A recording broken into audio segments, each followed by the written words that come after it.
everybody? Welcome back to Hail Yes, a Detroit Free Press podcast about University of Michigan athletics. I'm Tony Garcia, Michigan basketball and football writer for the Free Press, coming to you in a big week, rivalry week, the middle of rivalry week for Michigan hoops, as it were.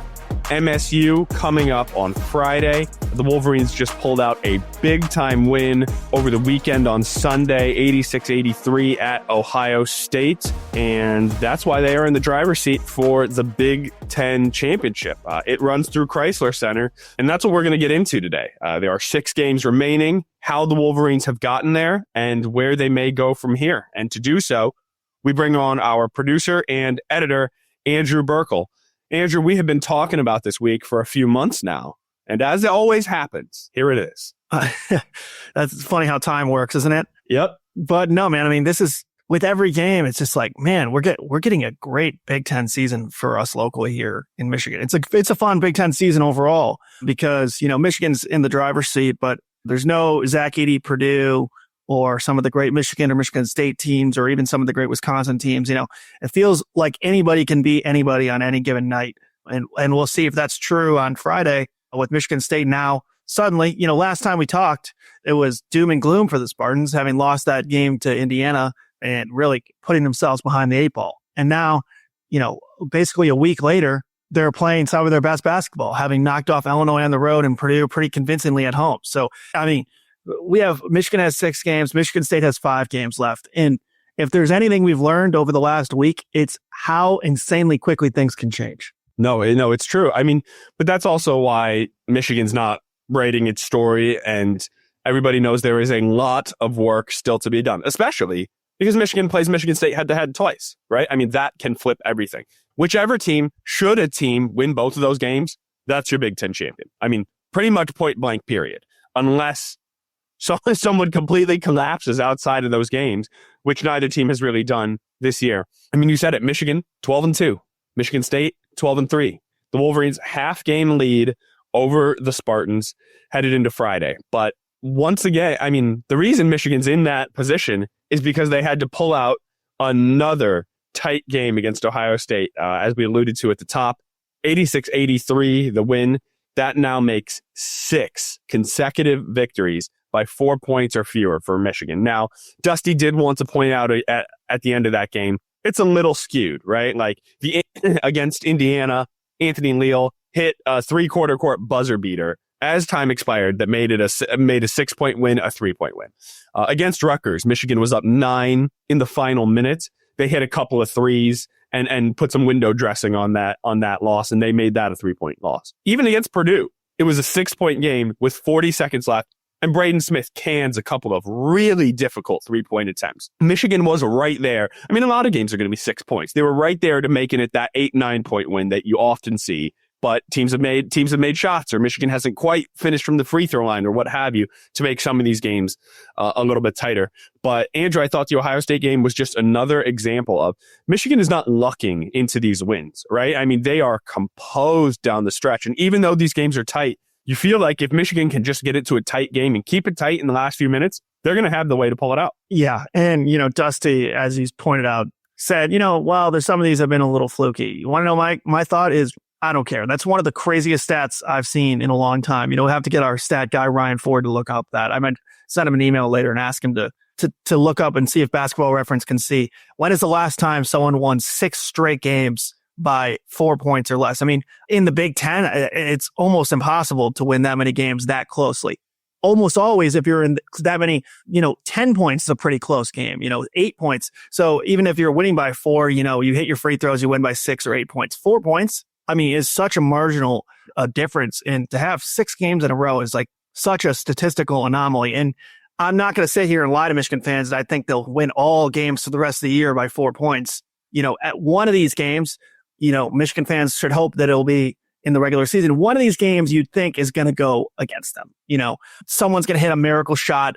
That half-court shot that Indiana hit is going to be down 3 instead of down 6, right? So it could catch up to them eventually. With that said, they have the queen on the chessboard in Danny Wolf and Vlad Golden pick and roll. You know, they're getting unbelievable offense consistently when it matters most. And that's something that, the other teams in the conference they don't have. Purdue, I watched the Michigan State Purdue game really closely last night. Outside of Braden Smith and Trey Kaufman-Renn, there's not a lot of punch to that offense. So if you can really suffocate their offense if you can take those two guys away. Easier said than done. Braden Smith had kind of an off game last night, but you can kind of suffocate their offense. Michigan State, the other top team with Michigan, they do not have even something close to a go-to guy like Michigan has with Danny Wolf and that pick and roll with Vlad Golden. So you wonder why they win so many close games. Well, they have far and away the best offensive option, and they bust their what's on defense. So they have the recipe to win close games. However, it's like messing around with the turnover margin in football. It catches up to you eventually. And especially when you compare it to the other two teams at the top of the league, Michigan State and Purdue. You were just talking about it with Purdue. I'd also throw Fletcher Lawyer in that mix as the third of their big three, the third piece. But outside of that, when we were, when Purdue came to Ann Arbor, those three, Purdue didn't have a bench point. They were outscored 21-0 on their bench. They're just so dependent on the big three. And then, Cam Heide can get you a little bit here, or Burgess or Colvin or Cox, what have you, but it's certainly not the same. And then Michigan State, they're almost too balanced, right? I guess you can't say that because they're winning, but it just makes you wonder when it comes down to it. Who's going to be the one with the ball? Now, I think I saw Izzo make a joke after the game yesterday, and he said, look, the reason the opponent doesn't know who we're going to go to is because I don't know who we're going to go to, right? And that does make it really difficult to stop. But it kind of feels like Michigan has the perfect balance. They have a big three. There's no question. They got Danny, Vlad, and Trey. But they got Namari, who is just as good a catch and shoot shooter as there is in the conference. Roddy Gale, we just saw at Ohio State, at any time can get the ball downhill and get to the rack. Will Cheddar, the Energizer Bunny. Sam Walters, he can, spark you with a sharpshooter. LJ Kaysen, he hadn't scored in like a month. He gets 5 on the road at Ohio State when Trey Donaldson's in foul trouble in like 2 minutes. And then Justin Pippen, who has been very steady Eddie when given spells for Donaldson. They don't rotate, they don't do hockey line changes quite like they do in East Lansing, right? And where all 10 people are playing 10 plus minutes, 14 minutes, what have you. But Michigan goes a true 7 deep that they will rotate at any time. And then 8 through 10, they are trustworthy in the right spot. And so it just feels like they have, that's another reason why they're pulling out these close games, because they have depth. So they're not getting tired, exhausted. However, when push comes to shove, they have people they can lean on. That's another reason why, to me, the Michigan State matchup is so fascinating, is because of the contrast in styles where, you look at the Ohio State game, Kaysen played 2 minutes and Justin Pippen played 4 minutes. That's not, I guess those are kind of like eating a few innings if you want to talk about baseball style, but that's not really taking off a huge load. And I would bet that come March time, those might be even lower. Maybe Kaysen doesn't even come in the game if Donaldson's not in foul trouble or if he's not playing bad, or they're going to ride those guys. Whereas Michigan State, like you said, they're going to give it all 10 guys, and all 10 guys are going to play 10 to 15 minutes at least. So I feel like if this game was a 48-minute NBA style game, Michigan State would wear them down, because 7 is a true 7. Yeah, that's great. They're not like Purdue, who got 0 bench points. It would be a terrible, terrible night if Michigan has no bench points like Purdue did. And, it feels like that's not a huge anomaly. Like that would never happen to Purdue again. But comparing Michigan to Michigan State's depth is not even close, really. But they have way more top end talent in Golden, Wolf, and if you want to put Donaldson in that mix, I think he's kind of closer to some of Michigan State's guards. They do, but now that Roddy Gale is coming off the bench, obviously granted, he's still not shooting well, but they've scored 20-some points. He had 9 at Ohio State. He had 14 against Purdue. They've scored 21 and 22 off the bench the last 2 games. If you're getting 20 points off the bench when all of your starters average in double figures, okay, I guess technically now they don't because Reuben Jones just moved into the starting lineup, but what have you, right? You understand the other 4 all average double figures, and then you're getting another 20-some from reserve pieces. It's just a really good spot. What game did Jones move into the starting lineup? Again, I'm drawing blank. It was at Indiana.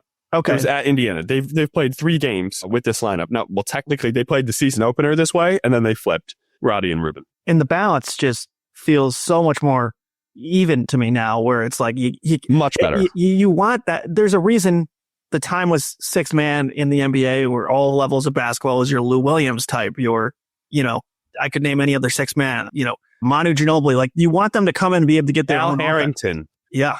Whoever it is. I mean, he's not really who I think of when I think of the first 6-man guy. Jamal Crawford. Former there we go. Wolverine. There we go. He is literally the all-time 6-man. Exactly. You want them to have some scoring punch to them and be able to carry the offense while some of the top guys, catch their breath for a minute. And Roddy is much more equipped to do that. And Reuben Jones, last game, he's 3 for 3, scores 8 points, 2 free throws, 24 minutes, plays great defense. Like, that makes so much more sense as the 5th starter versus the first bench guy, It does. And so that was a really, well, I guess you could say Cheddar might be the first bench guy, depending on the day. I wouldn't. I would say Roddy's the first bench guy. He defines the bench in a way, you know what I mean? Where he's kind of plugging play for some of their 3 and 4 guys. But yeah, you're right. Gale's the first bench guy for sure. But it's just a really well-balanced 7. Now, 7 is tough because if one of those guys gets in foul trouble, 2, they're in a bit of a tight spot there. And I watched Michigan State Purdue last night, like I mentioned, and the refs were calling some of the ticky-tack crap that every basketball fan hates, right? You get in a game like that against Michigan State, that's where their advantage comes out with the 10, right? Where it's like, okay, Fiddler's got 3 fouls. Okay, we'll put in Holloman. Okay, Holloman's got 3 fouls. We'll put in Fears. Cooper's got 4 fouls. Okay, we'll put in Zapawa. It's just like, I don't know if Michigan has that kind of survivability of a foul game. However, almost any basketball coach would tell you they'd rather know who their 7 is than try to scramble to figure out who the 10 is, or the 5 of the 10 is every game. Yeah, and because Danny and Vlad can both play the 5, that's if huge. either one of them are in trouble, the other one's at the 5 and Cheddar's at the 4. So they have so he is the ultimate chess piece behind those two. And then I would say that, now Justin Pippen has come into his own, so he can take over for 10 minutes for Trey Donaldson, and the game is not lost, right? And then I'd say the same Roddy and Reuben. You can move them in and out, and every person who could lose some time to foul trouble, there is someone who can step in for them. Now, nobody's going to replace Danny, but short of Danny getting in, like picking up 2 fouls in the first 4 minutes of the first half, right? And them needing to try to find 12 of the next 16 without him on the court. And he's done a good job of not getting in foul trouble. Short of that, they have enough, I think, to just continue their rotations. And yeah, I would say that, the one thing where it's like it feels like they're half guy short at the 1 or 2 spot, where if Donaldson comes out, you can piece it together with Gale and Burnett kind of for a few minutes, and maybe Kayson or Pippen. Or if Donaldson or Burnett comes out, you can but it feels like they're like a half guy short there as far as the guards. But guards don't typically get in foul trouble, so that shouldn't be a problem. But if God forbid, don't even want to put this in the universe, but if someone twists an ankle or something like that, and they miss a half, or they're out for, a game, it's thinner than I think that it seems when it's rolling at full strength, if that makes sense. Now, hopefully for Michigan fans, it doesn't matter. Yeah. Well, they're without Sam Walters right now. He sat out the Ohio State game. That's true. Yeah. What they're calling a back, but they're still doing some digging to see if the root of the issue is actually emanating from elsewhere. But right now, Michigan's calling it a back ailment with Walters. And he's going to be, we're going to talk with some coaches. Right now, this is Wednesday morning, about 10 a.m. We'll be meeting with Kyle Church, the assistant head coach, later this afternoon around 12:30, and then Danny, Vlad, and Namari at 1. So may get some updates later today, and we'll have those on freepress.com, obviously, should anything be pressing. But as of this moment, we're unsure whether Walters is going to play or not. But I think that kind of set the table for how the teams got here. Should we take a little break, and then we can X's and O's it and say, if this, then this? Let's do it, man. Perfect timing. All right, let's do it. Okay, we'll be right back. This is Hail Yes.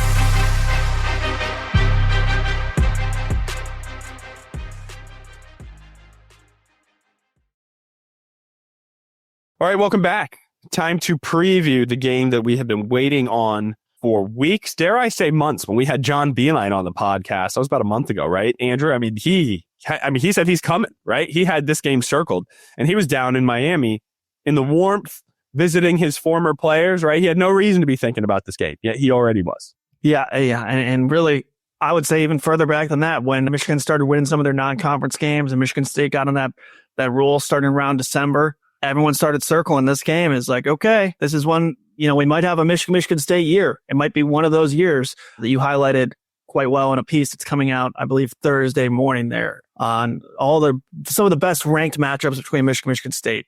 Check it out when it comes out. And sometimes it just happens in clumps, right? And it's one of those years, it feels like. And we saw it from a mile away and we were right. And thankfully so, because college basketball in this state is at its best when this game means everything. And it does, not just for the rivals, but for the standings and for Big Ten and NCAA tournament seedings. It's so exciting. I'm really looking forward to this game. It's been some years since there has been this much on the line in a Michigan State matchup. Quickly, as you said in the piece that's coming out, 3 times it happened in 2019, right? And it happens in clumps when the teams are good, and hasn't happened the last few years because neither team's been ranked in the top 15. But in any event, here we are. And all year, as this has sort of slowly been percolating, you've been kind of waiting maybe on one team to just fall off or have that lull, I guess you could say. Michigan State, it looked like they might have been going through it. Coming in, they had lost 3 of 4. But then, a road win at Illinois and then a home win against Purdue. You will not get better back-to-back wins in this league than that. And then Michigan, we've talked about it ad nauseum, just continuing to find a way. So what we're going to do here is just break it down, right? Who's got the advantage? If Michigan's going to win, what has to happen? If MSU is going to win, what has to happen? And then maybe an X factor in the game. But first, just to set the stage, Michigan is number 20 in KenPom. Michigan State, number 13. MSU is 24th on offense and 14th on defense. So top 25 in both. Michigan also top 25 in both. 20th on offense, 22nd on defense. Now, so KenPom has MSU 13 and Michigan 20. The net rankings, however, Michigan is 17 and MSU is 19. And then we go over to the bracket matrix, where Michigan is the top 4 seed, as in the closest to the 3 seed. Their average seed is a 3.64. Then you have Michigan State, which also finds itself on the 4 seed line, but it is the final 4 seed in at a 4.24. However, it has a sizable gap between Michigan State and Kansas, which is the first 5 seed. That's at 4.76. So about as big a gap as there is between Michigan and Michigan State, actually, you could say. All right. That's where the metrics and all the prognosticators have these 2 teams. KenPom sees this game as a 76-74 Michigan victory. So, Andrew, that would make it 7 tight wins in a row. Unbelievable. So, all right, key number 1. If Michigan is to win this game, we have agreed on a magic number of turnovers that they have to limit themselves to. And that is a dozen, an even dozen. Under that, I think Michigan probably wins. Over that, I think Michigan State probably wins. What do you think about that? Yeah, normally I think because, and I've talked about this before, that, the offense that Michigan generates by being a little, maybe not reckless with the ball, but aggressive, I would say, that they create the offense that's worth the turnovers. Against this Michigan State team, if you give them a chance to run, that's their best and debatably only above average type of offense. So I argued you down from like 13 or 14 to like 12 or 11, because I think that 12 turnovers against Michigan or 13 turnovers against Michigan State against this team's fast break against Cohen Carr, Jeremy Fears pushing that ball. It's just a different type of turnover than it is against a lot of other teams. And if you can limit Michigan State's fast break offense, which the best way to do that, besides, busting your, back on defense, is not turn the ball over. No live balls, no pick sixes, right? And so if they can take care of the ball and keep Michigan State in that half-court offense where they really struggle to shoot, and, and oftentimes it almost feels like an accident when they do score in the half-court, I think that Michigan has a really good chance. But it's going to be close, because if you give them that momentum, if you get them out moving, it really is the difference between probably a win and a loss for Michigan. I'd say the nature of the turnovers matters as well, right? That's why this one's a little difficult, because not all turnovers are created equal. You said it, the pick sixes, the ones that lead to runouts. When a wing tips a deflected pass that they're trying to swing across the top of the 3-point line, and then it's just a run and slam, right? Reuben Jones had one of those against Ohio State.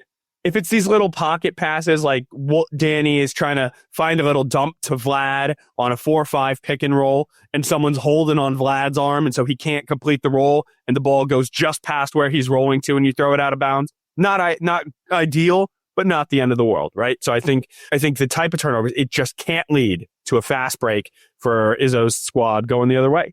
And we're going to touch on that more later in one of the little X factor things. But I'm glad you talked me down, because Michigan, there are other teams Michigan can beat turning the ball over 13 times, 14 times. I think it's a good point by you. This is probably not one of them, just because that is how Michigan State has made its hay for years and decades, is run, rebound, defend. And the first word in that is run. And I mean, I don't know. I think, do you think that's your number one stat for Michigan, right? I mean, Yeah. it's got to be the turnovers. Because they've done it with bench points, but they can win without getting it off the bench. They've won. Obviously, you want to get the ball in the paint, but it's not like they can't shoot it too, right? So if you're looking at all the different things, because they've won in a number of ways.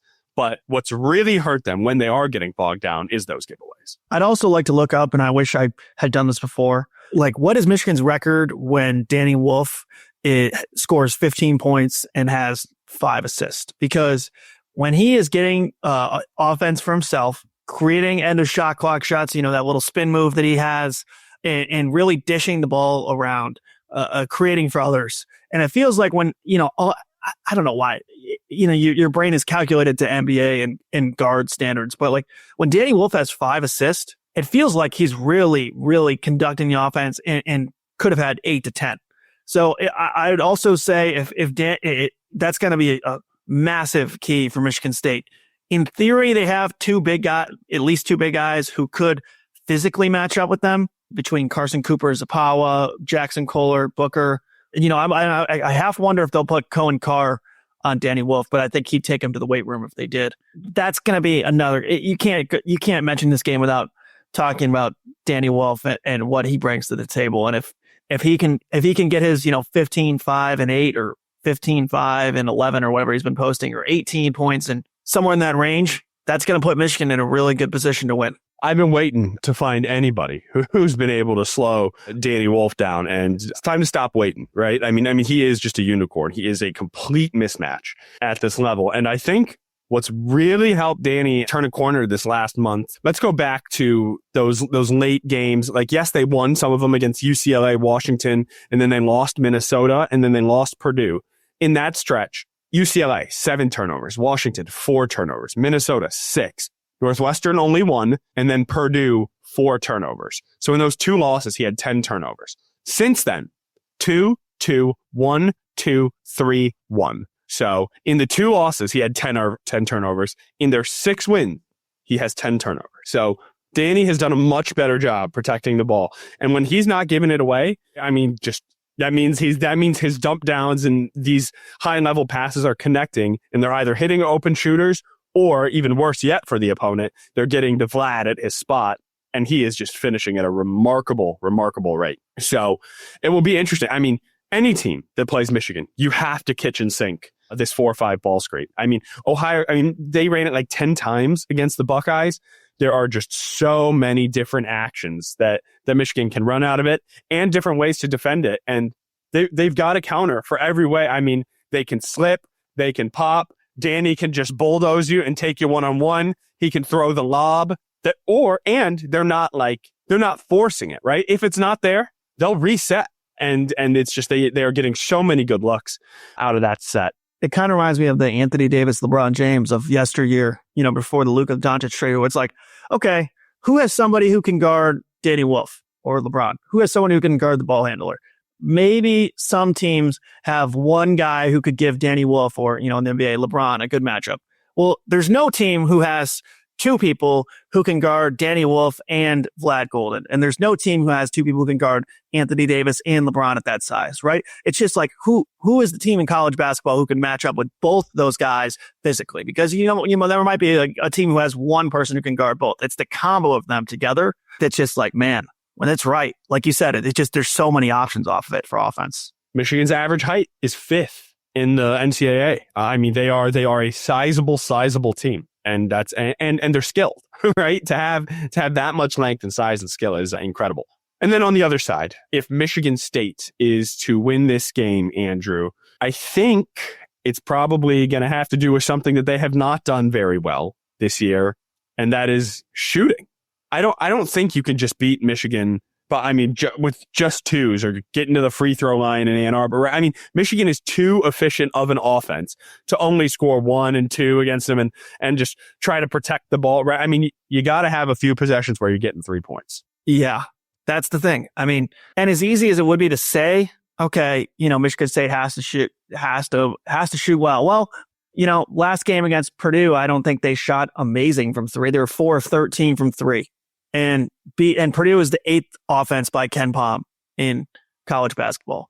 So it's not that they have to shoot lights out. Like, no one is expecting them to go like 11 of 22 from 3 or, so 50% on high volume. That's not if they can shoot like 5 of 15 or, like last game was 30% on 4 of 13, right? Like, they just need to make a few of the big ones, right? Where it's like swing, wide open corner 3, huge momentum swinger. That one needs to go in.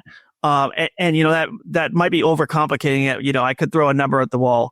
But it really is so based on which one of the timely ones go in, for this team, because it's so defeating. Anyone who's played pickup basketball before, where it's like, oh, we really need this shot. Swing, wide open, great offense. Oh, he missed it. They're going back down the other way, right? Clank. It's just so much on the timeliness of the shot. So I would say that's a key for Michigan State. If, Jaden Akins or Trey Holloman hit an early one or Jackson Kohler hit an early one, we're talking like 5 or 6 minutes into the game. It's like, okay, they just need to see one go in. Look out, Michigan, because they don't need to shoot. Last game proved it again. They don't need to shoot, make 8 threes or 9 threes. If they go 4 of 12 or 4 of 13, that could be enough. They can't go 2 for 21 and miss all their key threes. So it's not like, that wouldn't make a sexy poster to put up. Make your timely threes when the momentum is calling for it and enough to make so you don't get trounced in the math game. That's not like a good bulletin point, but it kind of is the truth of like what this team needs is just to make a few when it matters most against Michigan, because Michigan defends the hell out of people. They're not going to give you anything easy. I was just going to say, and both of these teams are very good at defending the arc. Michigan State actually a little better. Michigan is number 51 in the country in defensive 3-point percentage. Opponents are shooting 31.2%. Michigan State, number 8 in the nation. Opponents are shooting 29.2%. So if I'm Michigan, I actually kind of like that, right? Like, I feel like, man, we can hit 30% of our threes, right? If you're 6 of 20, then you're already a little to the good than what most teams are against Michigan State, excuse me. I'm laughing because it's like, well, they're eighth at the top of defensive 3-point percentage, but they need to be because they're like 8th from the bottom and like 350 something in 3-point offensive percentage. So wow. They shoot even worse than they hold opponents to. They hold opponents to 29.1%. They are making 29.2%. They're making 29.1%. That is a horrendous shooting team. I know. Oh my word. I didn't know it. I knew it was bad. Like bad. Yeah. I did not know it was like this. That's why I said it's so important, the timeliness of it. Like last game, Frankie Fiddler hit a corner 3 against Purdue, and he's shooting, get this, Tony, 17% from 3 this year. He was brought in as a spacer, and he's shooting 17%. He hits a key one, and it feels like that's like 3 threes going in. You know what I mean? That feels like Roddy. Roddy was brought here to shoot. Yeah, exactly. When Roddy makes one, it's more valuable than when, than Sam Walters makes one, right? That's just how basketball works. So I think that it's going to come down to shooting and turnovers at the end of the day. And these are 2 really good coaches, and there's going to be a million different counters off the counters. But that's what we'll be watching for as far as XX factors, what you really need to be paying attention to. I almost said XXX factors, but that might be a different type of thing. Yeah, that's for a different podcast. but you're right. Like, maybe it doesn't take a genius to say Michigan can't do or has to do better than what it does poorly, and MSU has to do a better job of what it does poorly. But those really are the limiting factors of these two sides. And whichever one is able to do a better job at what it doesn't do well, you got to feel really good about that, or better about that team's chances. Last but not least, I think we each want to identify an X factor. We're getting near that time. Are we going to share a prediction here today on the podcast, or are you feeling comfortable? We will.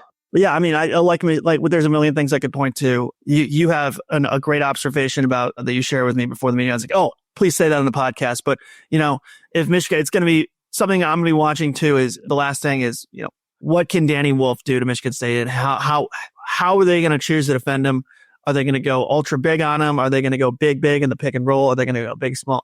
That's like a X's and O's factor of it. But yours is more big picture. What do you think is something that Michigan fans need to watch out for here? Yeah, and I think these are both important X factors, because if there is an in-game X factor, it's the best player. It's Danny Wolf, right? And so I think you hit the nail on the head. But I actually had to go back to football a little bit to think of mine, just because there is a new head coach in this rivalry. Now, I don't need to remind Michigan fans how that game turned out. It was very fun, very pleasant, right? A 2016 victory over the Spartans at home. But if you recall, guilty as charged. I picked Michigan State to win that game. I think all of our writers did, right? Like 5 for 5 free play. Now cue the joke. Freep knows nothing, But that's not really what it is. It was just the sentiment going in. Michigan State had just beat Iowa in football, obviously. And that was a pretty big win for that team at the time. Whereas Michigan had also just come off a bye, went to Illinois, got hammered 21-7, 7 points. And they were just looking terrible. Then they come home, they get Michigan State, and they get them, right? Why is that? In my estimation, MSU did not, they were just not prepared for that rivalry. There is something to when Michigan and Michigan State play in football and in basketball. It has gotten really ugly in football, but basketball is kind of, in some ways, is almost just as heated, right? Because that's when people in East Lansing try to get back at you, because Michigan generally gets theirs in football. At least that's the thinking. And I just wonder, now, Dusty May has done a fantastic job. A+ job from day one. And I expect him to have the Wolverines ready. I expect them to be ready. But then again, when Michigan went into Purdue, they just got straight punched in the mouth. Now, the good thing for Michigan is this game is at home, and you're going to be able to weather a storm, even if MSU comes out, blitzes you, whatever, which I don't think will happen. But there is something to knowing this rivalry and leaning into it, and more years of experience, more years of hatred. In that football game, that was essentially Oregon State, or half of Oregon State, playing Michigan. I would stand by the fact, if Mark D'Antonio is coaching that game, I don't think MSU loses that game. They were not prepared for that. Michigan took it to them physically. And that's not something that you would see. That's something Michigan fans, when was the last time Michigan was not more talented than Michigan State in football? That's been pretty consistent for decades on decades. The last time they outwilled them, that they set the tone in that game. It's probably 49-0 the year before too. But back in the day when these sides were trading blows, right? The criticism was Michigan was never ready for that game. I just wonder if, I'm looking at Will Cheddar, right? He needs him and Namari Burnett to a certain extent, but really Cheddar. He needs to set the tone of what this game means. Michigan State is not Ohio State. This is not Ohio State. This is not the same thing. Just like Michigan, just like in football, the Ohio State game is bigger. This game is much bigger. This game is much bigger. And Michigan State is better. They dislike you more, and they're playing for a Big Ten title too. So if Michigan is not, fully ready for all of that, watch out. And Michigan, another thing is, I think Frankie Fiddler and Simone Zapawa and Jace Richardson, who was born and bred into this rivalry, are the only ones who weren't playing minutes on last year's team, right? Everyone else has experience in this game, in the games. Last year they played twice. Now, Michigan was kind of crappy last year, and it's not the same thing. So maybe it's not the same experience as when Beeline was there. However, it's more experience than everyone except for Burnett and Cheddar have. And it just feels like that culture is just a little more set on the hatred between the two teams right now. They know what it means. They're all got recruited there to play Michigan, and how they know how much Tom Izzo hates it. Versus Michigan, they'll get, there's no doubt in my mind, they'll get there. The hate will be there. But it just feels like, what does Vlad Golden know about Michigan State, in that game? You know what I mean? He's like, what is Danny? Like, that's just not, it's not what they grew up hating, right? Where Jaden Akins is from Farmington, right? Farmington Hills. He's known this rivalry. It just feels like they have a little bit more of that, hatred and passion there. And so does that mean does that end of the day, it could mean nothing. If Michigan comes out and hits 10 threes and doesn't turn the ball over, it's not going to mean much. However, if it's a close game and there's a couple of rebounds up for grabs, or there's, a shot clock violation at the end of the game from an epic defensive stance, that's the kind of stuff we're talking about. Not, necessarily like, oh, they're going to make more threes because they want it more. That's not really what it means in basketball. It's the inches. It's getting to loose balls. It is being the first one to leave the floor, right? You need to be the first one to react. You fit the point. Thank you for helping get that across the finish line. But like, Danny Wolf technically grew up a Michigan fan, right? But it is not the same. It is not the same as Jaden Akins, who's now played in 6 of these games, right? Maybe 7 if they met in a tournament. I don't know. But there's just a lot of experience. And so it's nothing Michigan can't overcome, but that is probably the last factor that I'm watching. Andrew, who wins? Just to go to your point, I think we'll know early on that, right? We'll know early if Michigan State's got the little extra physicality, a couple extra loose balls, a couple extra turnovers and fast breaks. And I think that these two, Michigan State is coming in at the perfect time. A week ago, I was like, what a disaster for Michigan State this schedule is, and a break for Michigan, quite frankly, where they play Sunday and then don't play till Friday, where Michigan State plays at Illinois, comes home, quick turnaround, play Purdue at home, and then on Tuesday and have to get ready and prep for Michigan on the road on Friday. It sounds like a disaster. Well, when you win both those games, you suddenly take all the pressure off this Friday game. Whereas if they had lost 1 or even 2 of those games, all of a sudden you just can't help but be a little tight, right? Especially offensively, which is what Michigan State struggles with anyways. Now Michigan State is coming in they're playing with very little to lose compared to a week ago. And I think that freedom might be just enough to knock off Michigan, who, I don't want to say they're due for it, but they're kind of due for a close loss or something to go against them in these close games. So I think Michigan easily, these are 2 very even teams in my mind, and Michigan could easily go back and beat Michigan State when they play in East Lansing. But for this one, I'm going to say like a dogfight, 68-66. Michigan State pulls out a close one in Ann Arbor. Wow. That's lower scoring than I have, for sure. And is frankly a different result than I have. I mean, Michigan has been doing this thing all year, man. And they are connected. They are talented. There's not a real weakness here. And they are one of the few teams, I think, that has, as we talked about at the beginning, the balance of high-end talent, yet some pieces who can give you some breaks and some spells and give you different looks, and just enough to keep up with the waves that Michigan State's going to hit you with, right? I mean, they're subbing in and out, and they're just trying to run. Michigan can keep up with it. Now, Michigan actually likes to run. It's going to be weird. Michigan, how do they want to lean into sort of their up-style, free-flowing tempo that they like to play? Or are they going to try to make this a half-court game? I think probably the latter. That's what I would do if I were Michigan. You can pick your spots to sort of force the issue, but you want to turn this into a half-court game. Your half-court execution is better than theirs.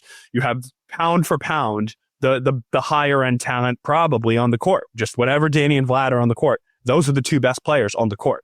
And they've just been finding a way.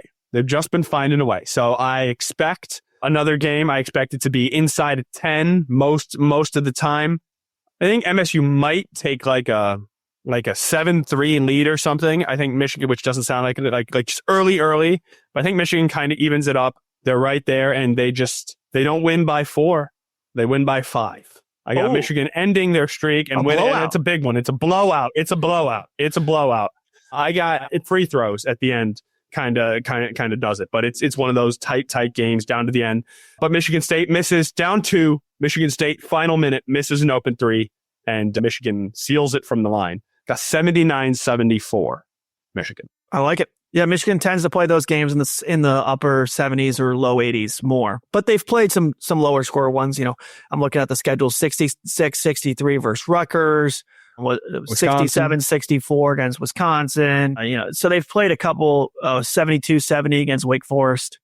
That feels like a year ago at this point. But they 76-72 in that against Penn State is kind of on the lower end for them. Michigan definitely plays a faster pace, but I think, wrapping it up here, I think that if Michigan plays at ultra fast speed out of the gate, Michigan State will be saying thank you. That's the kind of game that they can win. That'd be doing them a favor. Now they could still win that way because they have the guys to do it, and it's a make or miss game, right? At the end of the day, so they could win doing that style. But I think Michigan State would be thankful if they did. All right. Well, it is just about that time. We will have all the coverage for this game from both sides, of course, on Freep.com. Chris Solari, he's got a Spartans beat coming out with Graham Couch if you want to go behind enemy lines and hear how they are thinking about things. And then just content and previews coming out on Freep.com ahead of the biggest Michigan basketball game since the tournament 3 years ago. So another big one. Very excited for it. Beeline will be in town. We'll try to catch up with him, see who else is around. I'm sure there will be plenty of glad handers and hugging babies and kissing babies, whatever people do at important events. So, all right, that'll do it for this episode of Hail Yes. Thank you for joining. For our editor-in-chief, Nicole Avery Nichols. For our sports editor, Bill Bradley. Our audio engineer, Robin Chan. Our producer and editor, Andrew Burkle. I'm Tony Garcia. Thanks for listening. This is Hail Yes.